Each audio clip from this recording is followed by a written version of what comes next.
DC Sarwar আলমের দেখানো পথে আবারই হাঁটল শাহজালাল মাজার কর্তৃপক্ষ। আপনারা জানেন গত 19 দিন আগে শাহজালাল মাজারের প্রথম দফায় যে প্রকাশ্যে টাকা গণনার নজির স্থাপন করে যান ডিসি সারোয়ার আলম, সেই পর থেকে সিলেট পাশের একটাই আবেদন যাতে করে প্রকাশ্যে এরকম 15 দিন বা মাসখানেক পর যাতে করে টাকা গণনা করা হয়। তারই পরিপ্রেক্ষিতে আজকে একটু পরেই মাজারের টাকা গণনা করা হবে। অনেকের মনে যে কৌতূহল যে আসলে শাহজালাল মাজারে কত টাকা পড়লো, সেই টাকার পরিমাণটা আসলে কত হতে পারে।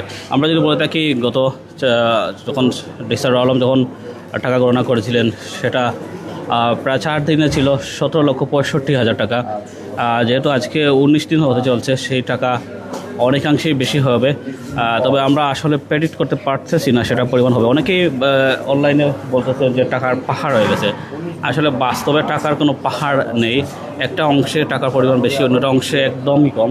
আপনারা দেখেন ওই সাইডে একদম নিচু অবস্থায় নিচে পড়ে রয়েছে, অর্থাৎ অর্ধেক থেকে কম। আপনারা যেহেতু একটু পরেই বুঝতে পারবেন টাকার পরিমাণ কত। তো যে কথা বলতেছিলাম, তো সব ডেকে মোটামুটি যেটা একটি ভাইরাল ইতিমধ্যে, এই ডেগের অবস্থাও দেখেন। এই ডেগেরও টাকা প্রায় অর্ধেক বলা চলে, এটা ফুল হয়নি, অর্ধেক হবে এরকম মনে হচ্ছে জি। তবে সব কিছু চাপিয়ে ডেগের এই ছিদ্রটি, আসলে এই ছিদ্রটি কখনকার সেটা অনেকের কাছে দুআশা রয়েছে।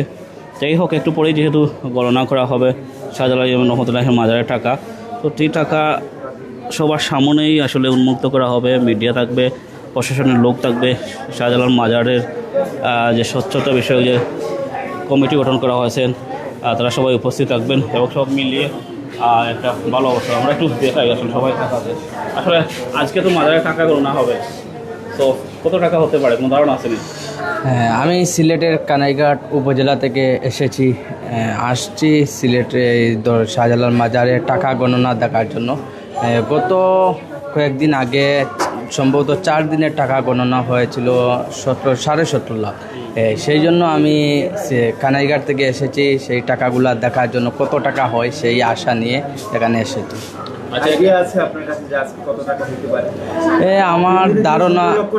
আমার ধারণা 50 লাখের উপরে হতে পারে। আচ্ছা, সবচেয়ে বিষয় হচ্ছে গত 2 দিন ধরে ভাইরাল ছিদ্রটা, জি, এটা কি আগে চোখে কোনো দেখছিলেন? জি, আগেও আমি দেখেছি, প্রায় 1.5 বছর আগে এরকম দেখেছি। আচ্ছা, এটা কি বন্ধ করা উচিত না? এভাবে খোলা রাখা উচিত? বন্ধ করা উচিত, তাহলে ওই যে অনেকে ফেসবুকে যে সমালোচনা করতেছে সেটা আর সুযোগ পাবে না। এটা তো বন্ধ করে কর্তৃপক্ষ বা যারাই দায়িত্বে আছে তারা তো এটা তো 2-1টা শিখ দেখতেছি, অল্প 2-1টা জায়গায় এখানে সমস্যা, সেটা তো সংশোধন করে, তাহলে অনেকেই আর লেখালেখি করতে পারবে না ফেসবুকের মধ্যে।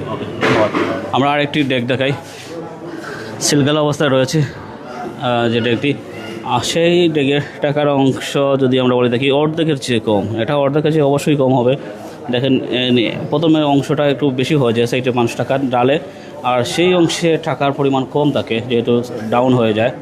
তো সব কিছু মিলিয়ে আমরা বলছিলাম অনেকেই যে প্রচার করতেছেন টাকার পাহাড়, আসলে টাকার পাহাড় বলতে কিছু নেই, এখানে অর্ধেকের চেয়ে কম আছে। আসলে দেখলে আজকে গণনা হবে শাহজালাল মাজারের টাকা, তো এই বিষয়ে আপনার মন্তব্য কী? টাকা কীরকম হতে পারে? যেমন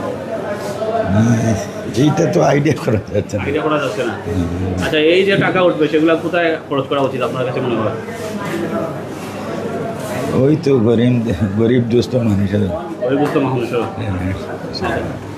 অনেকেই যেটা বলছেন যে টাকাগুলো আসলে গরিব দুস্থদের মধ্যে যাতে করে বিতরণ করে দেওয়া হয়। আপনারা জানেন শাহজালাল রহমতুল্লাহের মাজারের যে ব্যবস্থাপনা কমিটি আছেন, নিশ্চয়ই তারা এদিকে খেয়াল রাখবেন, নজর দিবেন। এবং সবচেয়ে আলোচিত যে এই যে 2-3টা শিখ আসলে নেই এখানে, যেভাবে হোক ভেঙে গেছে বা হয়েছে, কিন্তু সেটা যাতে করে পুনরায় সেটা বন্ধ করে দেওয়া হয়। তো বন্ধ করে দিলে আর কোনো ধরনের বিতর্ক থাকবে না, অনেকের মনে আর সন্দেহ জাগবে না, যেহেতু সব জায়গায় আসলে বন্ধ করা, সামান্য একটু জায়গার জন্য কেন আসলে খোলা রইবে, এটাই আসলে অনেকের কাছে প্রশ্ন। তো সব কিছু মিলিয়েই মনে আগ্রহ। আজকে অনেকেই আসছেন, যেরকম বলছিলাম উনি কানাইঘাট থেকে আসছেন দেখার জন্য। আজ আসলে শাহজালাল মাজারে কত টাকা পড়ে।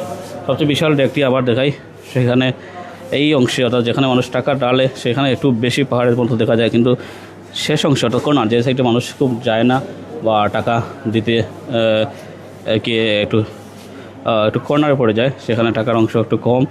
আমরা সব ধরনের নোট এখানে দেখতে পাচ্ছি, 1000 টাকা, 500, 200, 100, 50, 20, 10, 5, অর্থাৎ বাংলাদেশি মুদ্রা যতগুলো আছে সবগুলো আছে। এখানে একটা চিরকুটও দেখতে পাচ্ছি, একটা চিরকুটও আছে, হয়তো কিছু লেখা থাকবে যতটুকু মনে হচ্ছে। অনেক আমরা গতবার যখন টাকা গণনা হয়েছিল তখন আমরা দেখতে পেয়েছিলাম যে সোনাও মিলেছিল, প্রায় 7 আনা সোনা মিলেছিল। এবারও হয়তো সেই সোনা মিলবে, তবে কতটুকু মিলবে বিদেশি মুদ্রা মিলে। আসলে অনেকেই আজকে যেটা আসতেছেন সেটার উদ্দেশ্য হচ্ছে মাজারে যে টাকা আছে সেই টাকা গণনা দেখার জন্য অধীর আগ্রহ নিয়ে অনেকে ফেসবুকে দেখেন, কিন্তু এখন সরাসরি লাইভে দেখবেন। টাকা নিয়ে মানুষের যে কৌতূহল বা আগ্রহ সেটা আসলে ক্রমশই বাড়তেছে। সো ধন্যবাদ। আমি সুজন আহমদ, লাইভে যুক্ত ছিলাম হযরত শাহজালাল ইয়েমেনি রহমতুল্লাহির মাজার প্রাঙ্গণ থেকে।